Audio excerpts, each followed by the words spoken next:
Catherine Bernardo update na spotted si Catherine dyan sa GMA Network building. Ayan, winelcome agad si Catherine. Ayan, pagpasok pa lang niya dyan. Ayan, groupie with Catherine. Ayan, sa pang mga empleyado sa GMA eh. Ayan, may picture sila with Catherine Bernardo. Ayan, mukhang magtitaping si Catherine.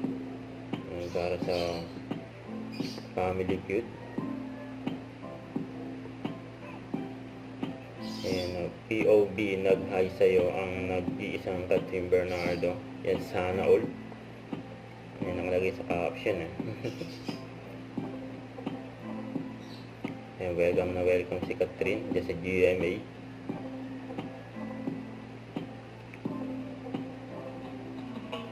Ayan, Catherine Bernardo in the house.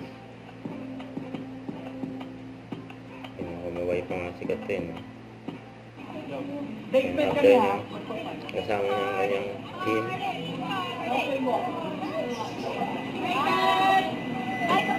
Yun, bye pa po.